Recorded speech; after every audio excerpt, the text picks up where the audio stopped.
आज ही Doubtnut app download करें। Doubtnut पर होगा अब आपके सभी मैथ्स, केमिस्ट्री, फिजिक्स और बायोलॉजी डाउट्स का सफाया। बस अपने क्वेश्चन की फोटो खींचो, उसे क्रॉप करो और तुरंत वीडियो सोल्यूशन पाओ। Download now. देखो इस क्वेश्चन में मुझे क्या गिवन है, that a thin rod of length L is lying along the x axis with its end at x equal to 0 and x equal to L. Its linear density mass per unit length varies with x as k into x by L raised to the power n, where n can be 0 or any positive number. If the position x center of mass of the rod is plotted against n, then which of the following graphs best approximates the dependence of axiom on n? तो question मुझे बोल रहा है कि मेरे पास एक thin rod है, ठीक है, जिसकी लेंथ है L और वो रखी हुई है x एक्सिस पे, ठीक है। तो एक एंड है उसका x इक्वल टू 0 पे और दूसरा एंड है उसका x इक्वल टू L पे, लेकिन वो यूनिफॉर्म नहीं है। उसकी डेंसिटी जो है जैसे जैसे हम x ओरिजिन से दूर जाते जा रहे हैं उसकी बढ़ रही है, यानी रोड कुछ इस तरह से रही होगी, कुछ इस तरीके से रॉड रही होगी हमारी, और ये पॉइंट है हमारा x इक्वल टू 0 और ये जो एंड है ये रखा है x इक्वल टू L पे, और इसकी डेंसिटी वेरी कर रही है, दैट इज लैम्डा जो है it is equal to k times x by L raise to the power n, ठीक है। तो मुझे बताना है कि इसका जो सेंटर ऑफ मास होगा रॉड का, उसका n के साथ क्या रिलेशनशिप रहेगा, वो इन ग्राफ्स में से कौन सा ग्राफ दिखा सकता है, ठीक है। देखो कैसे करेंगे इस क्वेश्चन को। ये जो रॉड है मेरे पास ये नॉन यूनिफॉर्म है। अगर ये यूनिफॉर्म होती तो इसका सेंटर ऑफ मास इसके सेंटर पे होता है, यानी मैं बोल सकता था L/2 पे होगा, लेकिन जैसे जैसे मैं यहाँ से मूव करता जा रहा हूँ इसका मास जो है इंक्रीज होता जा रहा है, जैसे जैसे मैं राइट साइड में मूव कर रहा हूँ, यानी इसका मैक्सिमम मास जो है इस डायरेक्शन में, राइट डायरेक्शन में सिचुएटेड है, तो ये L/2 से तो आगे होगा। कहाँ होगा ये करने के लिए मुझे इंटीग्रेशन करना पड़ेगा, क्योंकि जो इसकी डेंसिटी है वो वेरिएबल है, ठीक है। तो मुझे छोटे छोटे एलिमेंट्स लेके उनका सेंटर ऑफ मास निकालना पड़ेगा एंड देन उनको इंटीग्रेट कर देना पड़ेगा, ठीक है। तो मैं मान लेता हूँ कि इस पॉइंट से x डिस्टेंस पे मैं एक एलिमेंट ले लेता हूँ dx लेंथ का,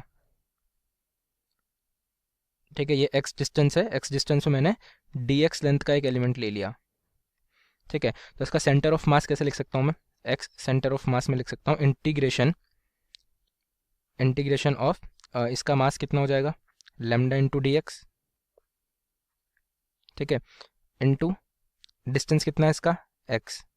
यहाँ हम ऐसे लिख लेते हैं, सेंटर ऑफ मास क्या होगा मास इंटू उसकी पोजीशन, ठीक है, यानी कि इसका मास मान लेता हूँ dm है, छोटे से एलिमेंट का मास है dm और इसकी पोजीशन कितनी है x, ठीक है, divided by integration of dm, ठीक है। हमारे पास कुछ पार्टिकल्स होते हैं, अगर उनका सेंटर ऑफ मास मुझे लिखना होता है, इनका mass is m1 m2 m3, तो मैं क्या लिखता हूँ m1 इंटू उसकी पोजीशन यानी कि x1 प्लस m2 और उसकी पोजीशन x2, इस तरीके से मैं लिखता हूँ, यानी summation mi xi divided by m1 plus m2, यानी सारे मासेस का सम, ठीक है। तो ये हो गया मास और उसकी पोजीशन डिवाइडेड बाय मास, ठीक है। आई होप ये समझ आ गया होगा। तो dm को मैं क्या लिख सकता हूँ, dm इस छोटे से एलिमेंट का मास, तो लैम्डा इंटू इसकी लेंथ कितनी थी dx, ये हो जाएगा मेरे पास dm, ठीक है। तो इसको सब्सटीट्यूट कर देते हैं और लैम्डा को भी डायरेक्ट वैल्यूज रख देते हैं, तो dm हो जाएगा मेरे पास, लैम्डा क्या हो गया k into x by L raise to the power n into dx into x, इसका integration divided by integration of dm। Integration कहाँ से कहाँ तक होगा, x मेरा 0 से स्टार्ट हो रहा है और l तक जा रहा है, तो इंटीग्रेशन होगा 0 से लेके l तक, ठीक है। और इंटीग्रेशन ऑफ dm तो क्या हो जाएगा टोटल मास, ठीक है, इंटीग्रेशन ऑफ dm हो जाएगा टोटल मास। तो यहाँ पे भी dm की जगह हम वैल्यूज पुट कर देते हैं, तो dm की जगह आ जाएगा ये लैम्डा dx, यानी कि k into x by L raise to the power n dx, ठीक है। और इसकी भी वैल्यू कहाँ से कहाँ तक हो जाएगी 0 से लेके l तक, ठीक है। तो अब सिंपली मुझे इंटीग्रेशन सॉल्व करना है, तो ये कितना हो जाएगा, k कांस्टेंट है मेरा, तो k एज इट इज़ बाहर आ जाएगा 0 से लेके l तक, इस x को भी इसमें मर्ज कर लेते हैं, ये l raise to the power n भी बाहर आ जाएगा, तो l raise to the power n, तो यहाँ पे क्या बचा मेरे पास x raise to the power n plus 1 dx, ठीक है, डिवाइडेड बाय k और l raise to the power n बाहर आ जाएगा, यहाँ से भी k by l raise to the power n, और अंदर बचेगा 0 से लेके l तक integration x raise to the power n dot dx, ठीक है। तो ये जो k by L raise to the power n है ये तो कांस्टेंट है, तो कैंसिल आउट हो जाएगा, क्योंकि n जो है क्वेश्चन में मुझे गिवन है कि n जो है कैन बी 0 और एनी पॉजिटिव नंबर, ये कुछ भी एक नंबर हो सकता है, तो एट अ टाइम तो एक ही नंबर होगा, ठीक है, तो ये हमारा कांस्टेंट है और दोनों जगह सेम है, तो इसको हम कैंसिल आउट कर सकते हैं। तो मेरे पास अब बच रहा है इंटीग्रेशन है 0 से लेकर एल तक x raise to the power n+1 का। तो ये कितना हो जाएगा, x raise to the power, इसको हम सीधा इंटीग्रेट करके ही लिख देते हैं, लिमिट्स आ जाएगी 0 से एल तक, x raise to the power n+1 का इंटीग्रेशन हो जाएगा x raise to the power n+2 divided by n+2। ठीक है, तो ये हो गया n+2 डिनोमिनेटर में लिख लिया हमने। Okay, x raise to the power n का इंटीग्रेशन हो जाएगा, ये भी अगेन 0 से l तक, ये हो जाएगा x raise to the power n+1 divided by n+1, तो n+1 ऊपर चला जाएगा। ठीक है, n+1। ठीक है, आई होप ये समझ आ गया होगा, n+2 डिवाइड में आ गया और यहाँ का डिनोमिनेटर ऊपर चला गया। ठीक है, तो इसमें वैल्यूज पुट कर देते हैं सिंपली। ये आ जाएगा मेरे पास n+1 by n+2, L raise to the power n+2, 0 रखेंगे तो 0 हो ही जाएगा, तो ऊपर बचेगा L raise to the power n+2, नीचे बचेगा L raise to the power n+1। ठीक है, तो यहाँ जो नंबर है उससे एक ज़्यादा है यहाँ पे, तो जब ये कटेगा तो यहाँ पे मेरे पास सिर्फ एक एल बच जाएगा। ठीक है, तो ये क्या आया मेरे पास कि सेंटर ऑफ मास जो है वो कहाँ लाई कर रहा है, n+1 by n+2 into L. यह आ गई मेरे पास सेंटर ऑफ मास का रिलेशन n के साथ। ठीक है, तो मैथमेटिकली मैंने सॉल्व कर दिया, मुझे देखना है ग्राफिकली। ठीक है, तो देखो, अगर n 0 होता, ठीक है, n जो है 0 होता तो ये कहाँ लाई करता, x इक्वल टू एल पे, यानी कि अगर n जो है 0 होता, ये 0 हो जाता तो ये हो जाता 1, यानी कि लैम्डा जो है कांस्टेंट हो जाता, x बाय एल की पावर होती 0 तो ये 1 हो जाता और लैम्डा जो है कांस्टेंट होता। ठीक है, यानी कि ये जो रॉड है हमारी यूनिफॉर्म होती।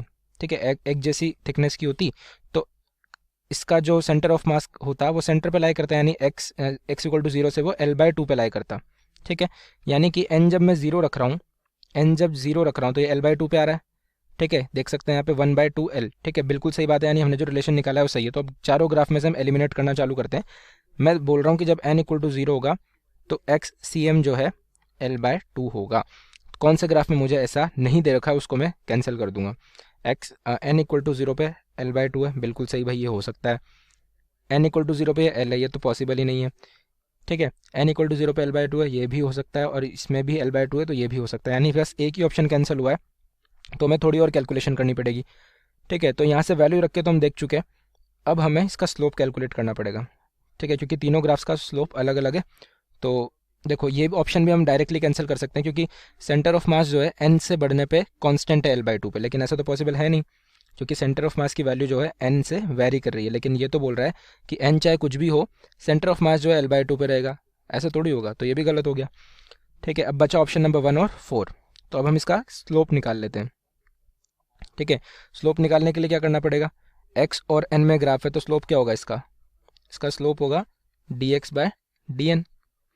तो इसको कर देते हैं हम डिफ्रेंशिएट, l तो हमारा कांस्टेंट हो गया, बाहर आ गया, इसको डिफ्रेंशिएट करेंगे तो n+1 का तो हो जाएगा 1, n+2 एज इट इज़ आ जाएगा। ठीक है, minus n+1 as it is रहेगा, n+2 का हो जाएगा 1 डिवाइडेड बाय n+2 का होल स्क्वायर। ठीक है, तो यहाँ से स्लोप की वैल्यू क्या आई मेरे पास, स्लोप आया dx/dn is equals to n+2 minus n-1, यानी ऊपर तो बचा मेरे पास 1 और यहाँ बचा n+2 का होल स्क्वायर। यह आ गई मेरे पास स्लोप की वैल्यू। ठीक है, तो देखो यहाँ से मैं देख सकता हूँ कि जैसे जैसे मैं n की वैल्यू इंक्रीज़ करूँगा वैसे वैसे मेरा स्लोप डिक्रीज़ होगा, क्योंकि n की वैल्यू इंक्रीज़ करते डिनोमिनेटर बढ़ रहा है, डिनोमिनेटर इंक्रीज़ होगा तो ओवरऑल वैल्यू मेरी डिक्रीज़ होगी, यानी n की वैल्यू बढ़ने पे स्लोप मेरा डिक्रीज़ होना चाहिए। n इंक्रीज़ होगा तो स्लोप डिक्रीज़ होना चाहिए। ठीक है, तो ऑप्शन नंबर 4 चेक करते हैं। n इक्वल टू 0 पे l/2 था, बिल्कुल सही है, लेकिन जैसे जैसे मेरा n इंक्रीज़ हो रहा है, पहले तो मेरा स्लोप कांस्टेंट रहा, 0 रहा। ठीक है, फिर जैसे ही मैंने n को इंक्रीज़ किया ये इंक्रीज़ हुआ, लेकिन यहाँ पे तो हमने क्या देखा कि n को इंक्रीज़ करूँगा तो स्लोप डिक्रीज़ होना चाहिए, तो ऑप्शन नंबर 4 खत्म हो गया, कैंसिल। ठीक है, तो अब बचा सिर्फ और सिर्फ एक ही ऑप्शन, उसको भी एक बार चेक तो कर ही लेते हैं। ठीक है, तो n जब मैं इंक्रीज़ कर रहा हूँ तो स्लोप इंक्रीज़ होना चाहिए, क्या यहाँ पे हो रहा है, क्या n इंक्रीज़ कर रहा हूँ स्लोप इंक्रीज़ बिल्कुल हो रहा है, सॉरी n इंक्रीज़ कर रहा हूँ तो स्लोप डिक्रीज़ हो रहा है। ठीक है, स्लोप हमारा डिक्रीज़ होता जा रहा है, इसकी जो कर्व है वो x एक्सिस के पैरेलल होता जा रहा है, तो ऑप्शन नंबर 1 हमारा परफेक्टली करेक्ट आंसर हो गया। ओके, तो आई होप आप लोगों को क्लियरली समझ आया होगा। Thank you. क्लास 6 से 12 से लेके नीट, IIT, JEE मेंस और एडवांस के लेवल तक 10 मिलियन से ज़्यादा स्टूडेंट्स का भरोसा। आज ही डाउनलोड करें डाउटनेट ऐप या व्हाट्सएप कीजिए अपने डाउट्स 8400 400 400 पर।